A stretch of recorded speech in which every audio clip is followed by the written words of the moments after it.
우리는 보호를 받고 있잖아요. 여러분 알고 계시죠? 예금자 보호법에 의해서 이자를 포함한 1인당 5천만 원까지 보호를 받을 수 있어요. 예금자 보호법 관련해서도 각 기관별로 그리고 금융사별로 상품별로도 다른 부분이 있는데요. 여기에 대해서도 자세히 알려드리겠습니다.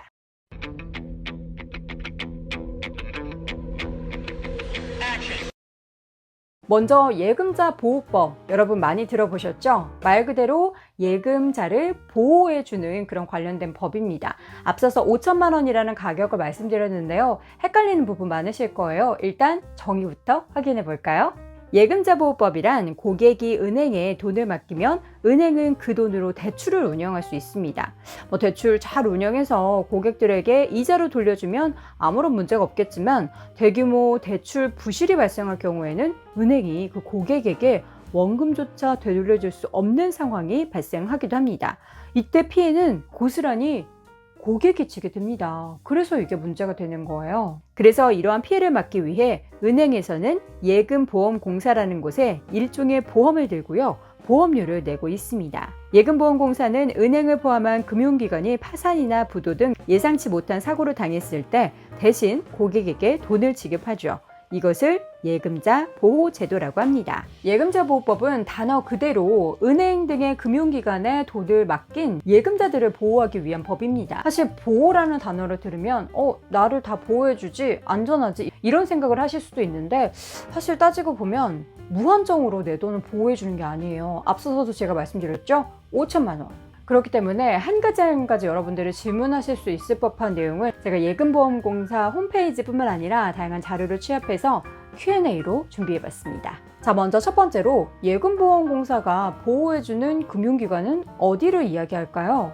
예금보험공사 홈페이지에서 관련된 내용을 확인해 보실 수가 있는데요.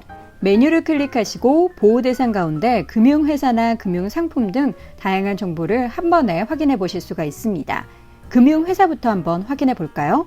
보호가 되는 금융회사는 은행이나 보험회사, 그리고 투자매매업자나 투자중개업자, 종합금융회사나 상호저축은행 등이 포함이 됩니다. 보호 대상 금융회사는 지금 보시는 것처럼 총 320개 정도가 되는데요. 관련한 자세한 내역은 엑셀을 다운로드 받으셔서 관련된 내역을 확인해 보시는 것도 좋겠습니다. 농협이나 수협 그리고 외국은행의 국내 지점 같은 경우에는 보호 대상에 포함이 되지만 농수협 지역조합 그리고 신용협동조합, 새마을금고의 경우에는 관련된 보호 대상 금융회사는 아니고요. 관련된 다른 법률에 따라서 자체기금에 의해서 보호가 됩니다. 이러한 내용은 제가 다음 영상으로도 자세하게 준비해 보도록 할게요. 자, 이어서 두 번째, 예금보험공사가 그럼 보호해주는 상품은 무엇일까요? 금융상품 가운데서는 어떤 게 보호 대상이 될까요? 예금보험공사는 예금보험 가입 금융회사가 취급하는 예금 등만을 보호한다라고 써있죠. 그런데 우리가 여기서 알아둬야 될 점은 모든 금융상품이 보호 대상 예금 등에 해당하지 않는다라는 것입니다. 예금보험공사 홈페이지에는 보호되는 금융상품과 비보호 금융상품을 쭉 나열해 놓았는데요. 사실 이러한 부분은 가장 좋은 방법, 가입을 할 때 이 상품은 예금보험공사로 인해서 보호가 되는지 여부를 관련된 분께 여쭤보는 게 좋습니다. 은행의 경우에는 대부분의 상품들이 보호가 되는 금융상품이지만 MMF나 은행발행 채권, 주택청약저축이나 주택청약종합저축 등은 비보호 금융상품입니다. 자, 이어서 투자매매업자나 투자중개업자 관련해서도 보면 보호금융상품과 그렇지 않은 금융상품을 볼 수 있는데요. MMF나 ELW 딱 봐도 굉장히 뭔가 위험도가 조금 높은 금융상품은 보호가 되지 않습니다.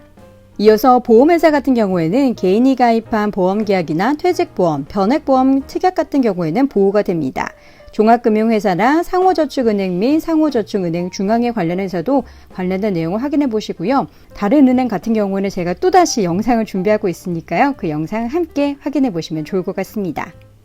자, 세 번째, 예금보험공사가 보호해주는 한도, 제가 1인당 5천만 원이라고 했는데요. 자세히 보시죠. 예금자 보호제도는 다수의 소액 예금자를 우선 보호하고 부실 금융회사를 선택한 예금자도 일정 부분 책임을 분담한다는 차원에서 예금의 전액을 보호하고 있지 않고 일정액만 보호하고 있습니다. 앞서서 말씀드렸던 1인당 각 금융기관당 5천만 원이라는 거죠. 그래서 가장 좋은 방법은요, 분산해서 관련된 상품을 가지고 계신 게 좋습니다. 한 금융기관당 5천만 원이라고 한다면 전체 통틀어서 뭐 1금융권에 5천만 원, 2금융권에 5천만 원 이렇게 되는 걸까요?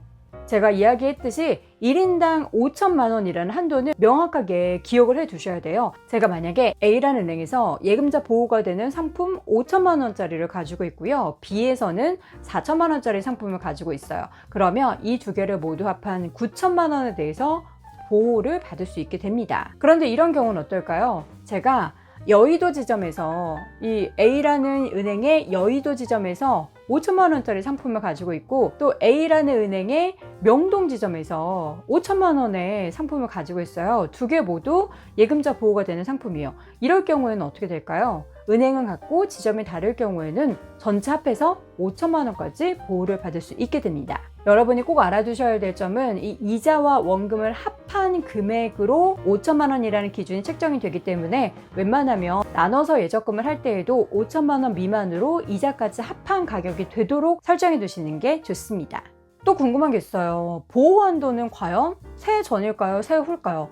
우리가 어떤 상품을 가입할 때 이자에 관련된 세금을 내게 되잖아요. 그렇게 될 경우에는 정답은 세전 기준입니다. 원금과 소정의 이자를 합쳐서 5천만 원 범위 내에서 보험금을 수령한 고객은 지급받은 보험금 가운데서 이자 부분에 대해서는 이자소득세와 주민세 등의 관련 세금을 납부해야 합니다. 그러면 이자의 기준은 우리가 만약에 뭐 3년짜리 상품을 가입했어요. 이거 다 보호해 주는 건가? 아니면 그때 딱 보험금 받는 그 시점이 되는 건가? 이런 또 궁금증 생기실 수 있겠죠. 고액 이자 여부와 관계없이 예금자 1인당 보호 금액은 원금과 그 소정의 이자를 합한 예금자 1인당 최고 5천만 원까지 보호되는데요. 이때 이 소정의 이자는 예금자가 거래금융회사와 약정한 이자율과 예금보험위원회에서 정하는 이자율 중 낮은 이자율을 적용해서 선정을 합니다. 여기서 이자는 예금 가입일로부터 보험금 지급 공고까지 이자 발생분을 이야기하고요. 다만 미지급 이자 또는 미원가 이자만 해당되고 영업정지 이전에 예금자에게 이미 지급이 되었거나 원가된 이자는 보험금 계산할 때 이자에 포함되지 않습니다. 자, 이렇게 된다면 만약에 내가 5천만 원 이상을 가지고 있는데 그러면 다 돌려받지 못하게 되는 건가? 앞서 얘기했던 것처럼 A은행에 뭐 여러 지점에 내가 예금 상품을 가지고 있는데 이렇게 되면 보호받지 못하는 걸까요? 예금 보호 한도 5천만 원을 초과하는 금액은 예금보험공사로부터 보험금을 받을 수 없습니다. 그러나 5천만 원을 초과한 금액에 대해서는 해당 금융회사에 대한 예금 채권자로서 다른 채권자와 마찬가지로 금융회사의 파산 절차 참여를 통해서 일부 금액을 배당받을 수 있습니다. 그러니까 배당을 받을 수 있는 상황인지 없는 상황인지에 따라서 더 받을 수도 있고 받지 못할 수도 있다. 그러니까 안전하게 가려면 은행을 나눠서 관련된 상품을 정말 이게 예금자 보호가 되는 건지를 체크해 둔 다음에 가입해 두는 것도 좋은 방법이 될 것 같습니다. 자, 그리고 요새 외환 통장 많이들 만드시잖아요. 달러 예금하시는 분들도 계시고 그렇다면 이 외환 같은 경우에는 보호가 될까요? 외화 표시 예금은 2008년 11월 3일부터 원화로 환산된 금액 기준으로 예금자 1인당 5천만 원 범위 내에서 보호되고 있습니다. 또 기업 등 법인의 예금도 개인 예금과 마찬가지로 법인별로 5천만 원까지 보호가 되고요. 다만 정부나 지방자치단체, 한국은행, 금융감독원, 예금보험공사 및 부보금융회사의 예금은 보호 대상에서 제외가 됩니다. 자, 여러분 이해가 이제 조금 되셨어요? 근데 이 저축은행, 그냥 은행 이런 거 말고 우체국, 새마을금고, 농협, 수협 뭐 이런 다양한 은행도 있잖아요. 이들 같은 경우에는 기관이 좀 다르다고 들었는데 과연 여기는 예금자 보호가 어떻게 되는지 궁금하시죠? 제가 다음 영상에서 이러한 부분도 다뤄볼 테니까요. 다음 영상 함께 확인해 보시기 바랍니다. 자, 오늘 영상은 여기까지고요. 저는 다음 영상으로 또 돌아올게요.